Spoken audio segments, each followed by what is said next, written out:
So welcome again. I was able to ask you about a tradition or thing that you did due to what your mom or your grandmother has passed down or said to you, even if it was illogical. I think some of us do practice, some of us don't.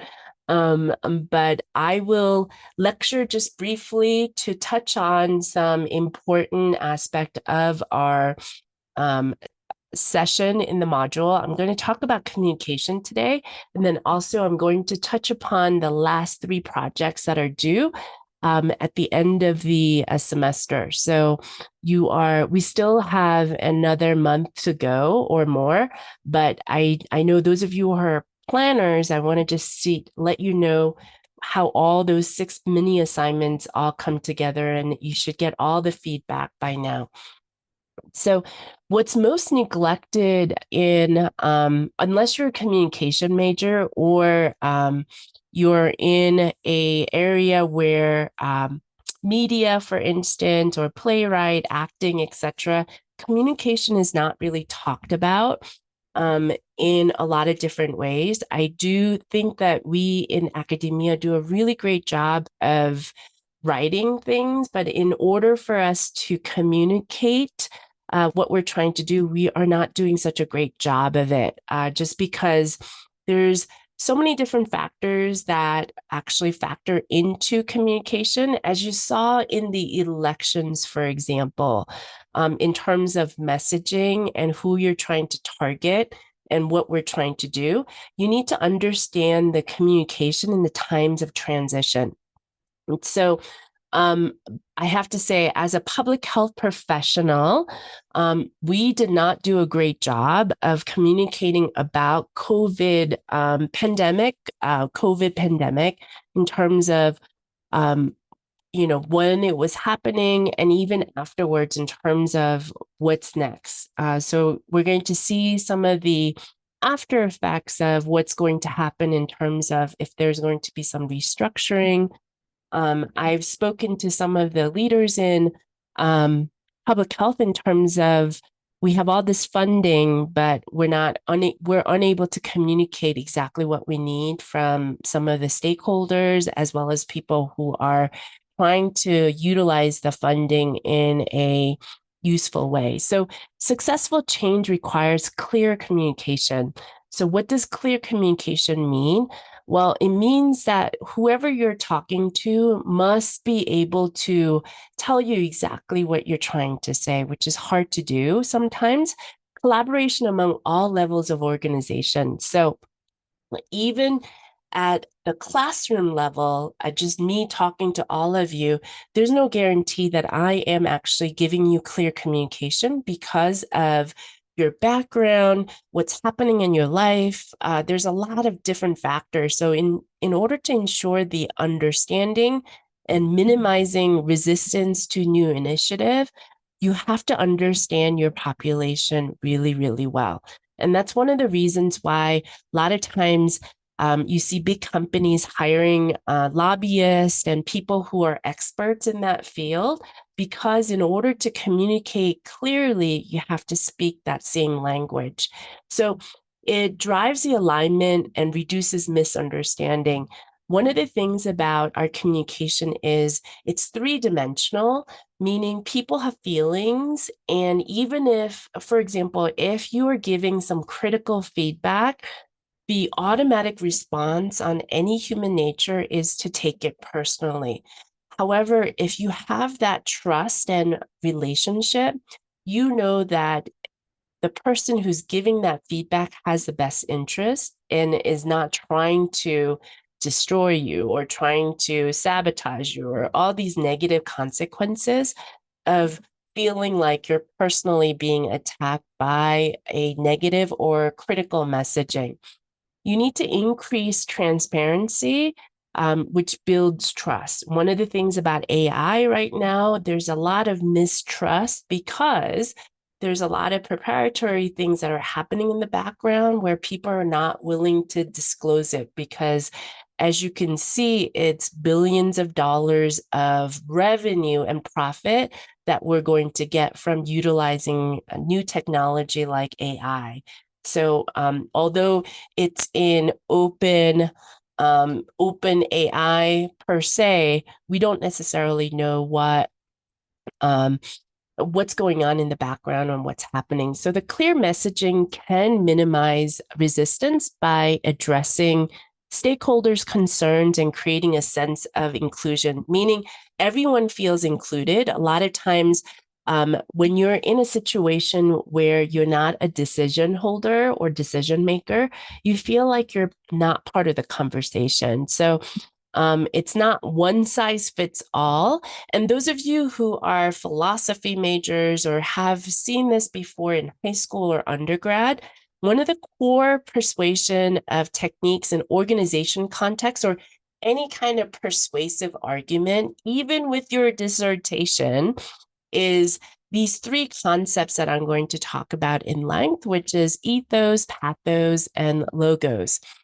What are they? Well, in a simple way, ethos is your credibility, pathos is your emotional appeal, and logos is your logical appeal. So you have to have that mind, heart, and also that truth, all kind of in some kind of combination for people to understand and also trust what you're saying. Seems very simple, but it is difficult to do just because how the message is actually given and also received is very different for each population. And that's one of the reasons why even simple speeches, you have to choose your words really, really carefully, just because a lot of times there's a lot of various different meanings behind it. So what do I mean by this?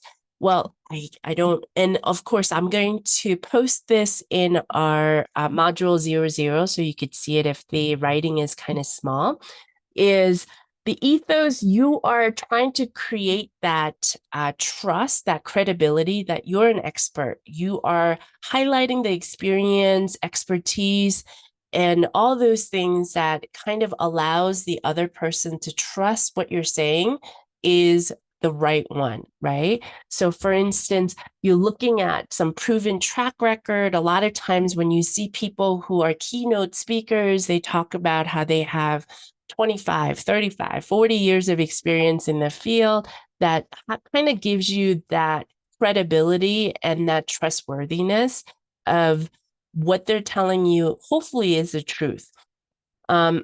Pathos, emotional appeal is going to be very big. So there's studies that have shown that within the first 7 seconds of meeting someone, you're making decisions, your brain is making decisions whether or not, can I trust this person? Do I need to fight back or do I need to run? So it's very, very instinctive. So emotionally, you have to also illustrate what is it in for them in terms of not only trust, but also how does it impact the organization and how does it impact that person as well.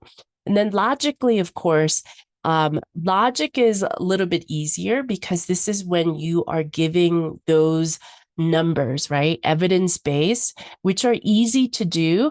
But if you give too many numbers, it doesn't hit on pathos or ethos as well. So there needs to be a right balance of these three in order to give that right message. So power of the metrics, the power of metrics, visualization tools, and case studies are going to be really, really important in terms of benchmarks.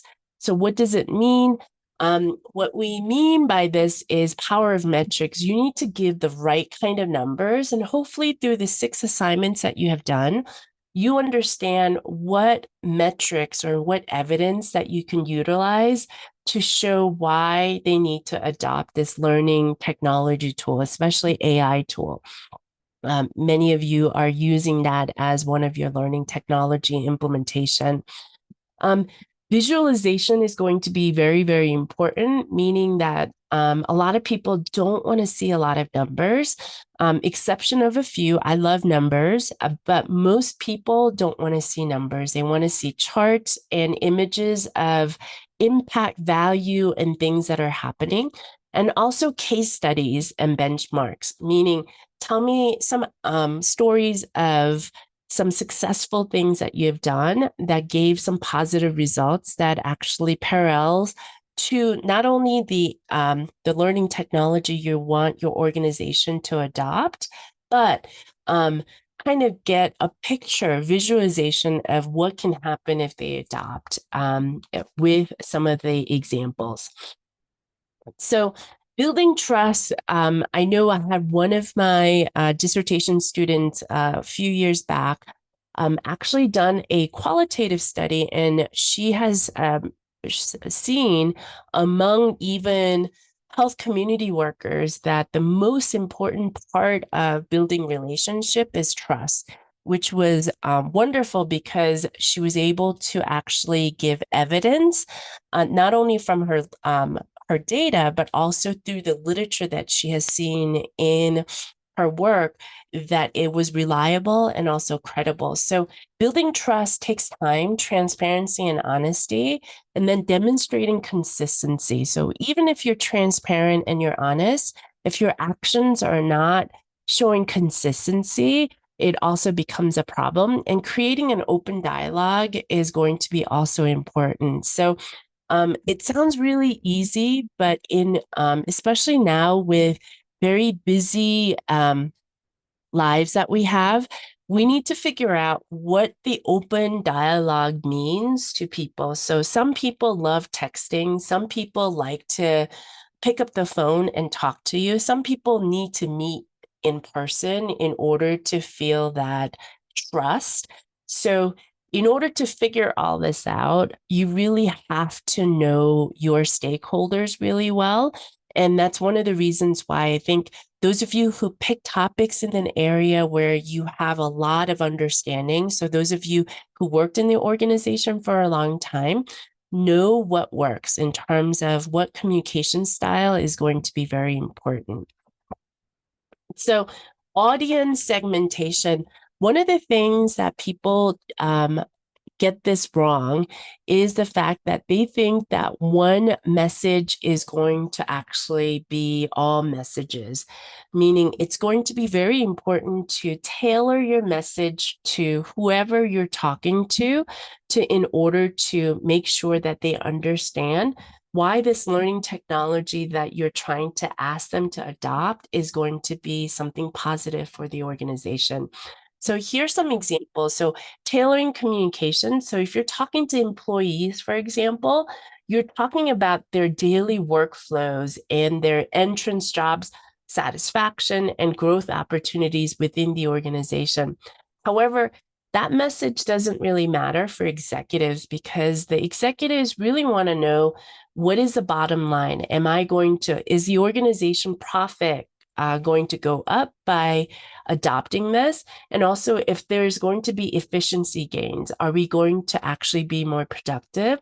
And there's going to be return on investment. So when you make this initial investment on this learning technology, am I going to get some short-term and long-term gains? And then for customers, for your stakeholders, so those who are benefiting from the integration of this learning technology in this organization, they want to find out, is my customer service going to improve? Are you going to actually produce new products? Or are you going to have better experience? Meaning, so for instance, in schools, are you going to have, faster communication among teachers and parents or principals, etc.? If it's in government sector, we want to find out if the efficiency of, whatever you're doing is going to be better. So telling the communication is going to be very important. And that's one of the reasons why we did the 6 mini assignments, because in real life, when we are working on grants and trying to get funding, you don't really have the luxury of time to actually think about these different aspects of the proposal in a way that is productive. You have to put it all together in a short time frame.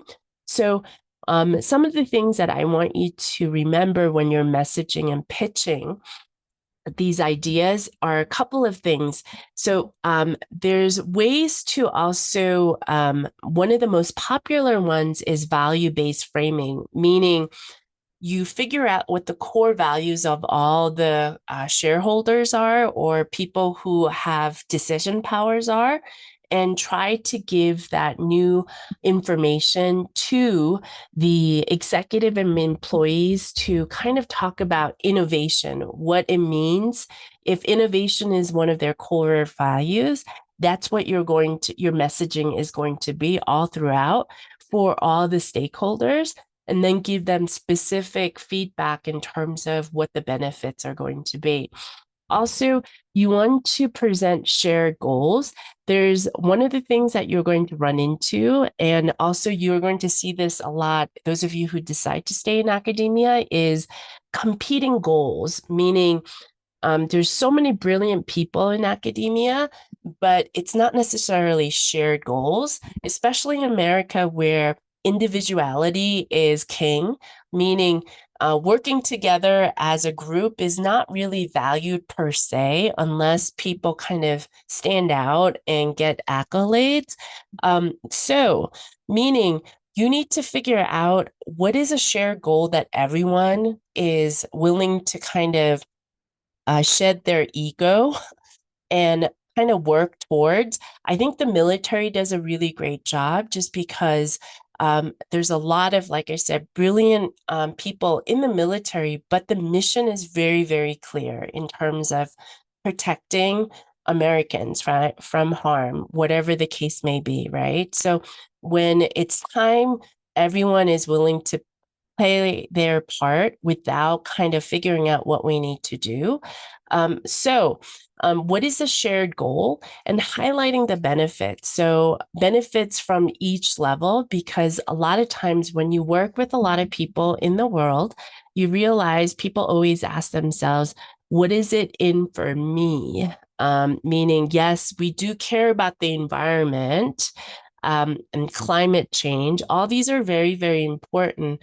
But we saw in the election, for instance, am I going to be able to afford my groceries today, right? Because economy was something that everyone was talking about. So active listening is going to be very, very important. So you may not get the messaging correctly the first time. So you need to have channels in order to just make sure that you have feedback from focus group, question and answer sessions to tweak your message at every level. You also need to adapt communications, meaning you're able to just make sure that depending on where the message is going, you're able to refine it and make it better. And then also promoting that two-way communication, meaning a lot of communication goes out to the people. However, there's really no feedback from anyone. And I think that's one of the reasons why social media has gotten so popular, is because anyone could comment, whether or not is a constructive feedback, bad feedback, or whatever. You're able to comment on things that you were not able to do that before. So I think, of course, there's a limit to how much feedback that you can get, but you need to have a space in order to make sure that you are making sure that you're getting feedback. So one of the examples that I can give you is, I know that we're using Microsoft Cloud like, it always existed. However, there was a lot of resistance initially in terms of, what do you mean we're going to, have things in the cloud, in the ether? And if you go back to some of the examples in Microsoft, there were messaging for developers, there were messaging for customers and executives in terms of why this is an important step to move forward instead of having these external drives. So that's one example. Another example is the Southwest Airlines. This airline is one of the most popular airlines. I know, even without, now they're instituting assigned seats, but up until recently, you didn't have any assigned seats, you lined up, etc. And there's different ways that Southwest Airlines communicated to people, meaning employees, investors, and customers, in terms of why they're making these changes and how they're going to move forward. So these big companies are really great to watch because they've been around for a long time. Of course, those who are bankrupt, their messaging is probably wasn't in line with the customer base and was not really listening. But those who are surviving, like IBM, for instance, it's been around for a long time. Microsoft, Apple, all these companies that have been around for a long time, you're going to notice that their messaging is very clear and very different for different sectors. So, and then also, even in terms of campaigning that you saw, we noticed that different sectors got different messaging, and there's a lot of analysis that is happening in both parties in terms of which messages went through at what part of the country, et cetera. And that's going to be really important and exciting and interesting to watch, because it is one of those real life examples in play in terms of how do you know your audience and what do you need to do? And I see the comments in the chat in terms of, yes, groceries, gas, and different things. So, anywho, oh, did I stop recording? Let me see.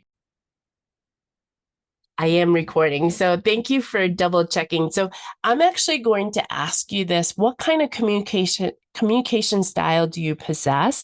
I have some links that you're going to work on in a couple of minutes before I stop the recording, is because I want to talk about what's ahead for you. So I know these are in small letters, so you probably are unable to see it.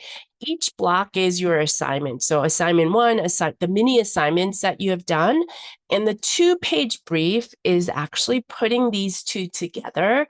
I mean, all 6 of them together into a 2-page brief to actually dwindle it down to an abstract later on as part of your written proposal. So your 2-page brief, and if you go to, let me see if I can share the assignments with you so you could see. I'm going to switch over to the assignment so you could see a bigger screen on it. So those of you who are trying to plan ahead, and I'm going to share that screen with you. Here it is. So you should be able to see the 2-page pitch. If you go to your assignment 5, module 5, there's links to the 2-page pitch.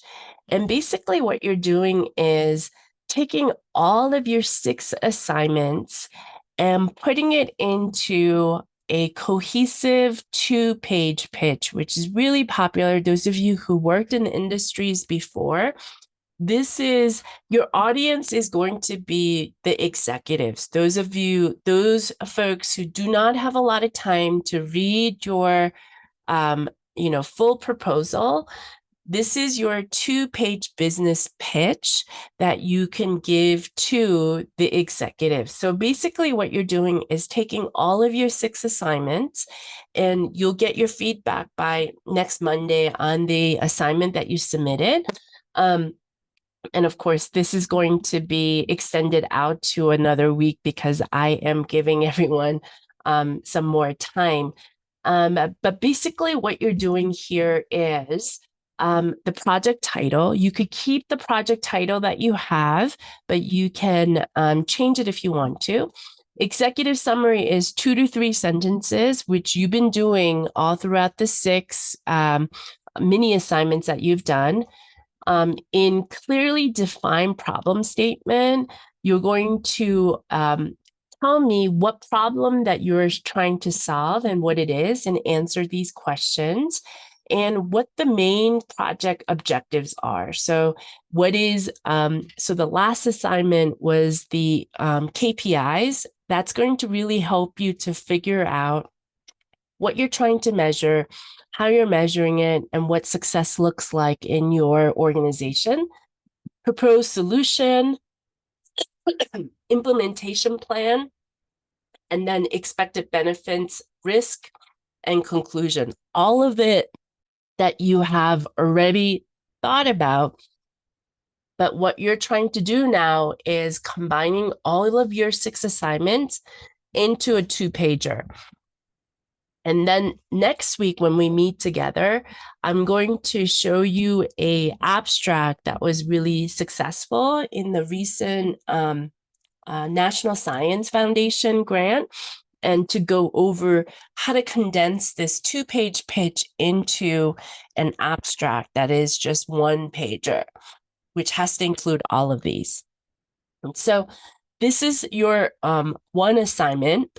I'm going to share the other 2 assignments that are due at the end of the semester. So you still have weeks and weeks, but I know many of you are wondering, what did I do? What is all these 6-pagers, 6 mini assignments all for?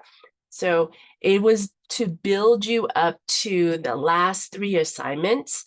So the written proposal is going to be putting all of it together, but you're going to select one of the funding agencies. So these are some of the examples, not a comprehensive list.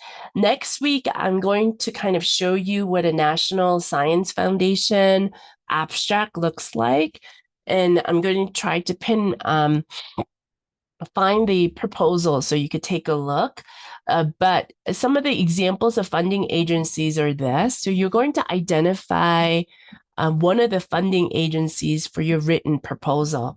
And each of the written proposals are going to have similar components, which are going to be as follows. So here you go.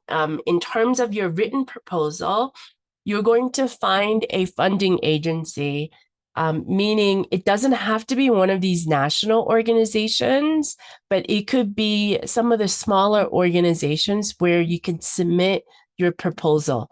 So usually there's a cover page that talks about where you're from, why you're submitting it, executive summary, which is the abstract.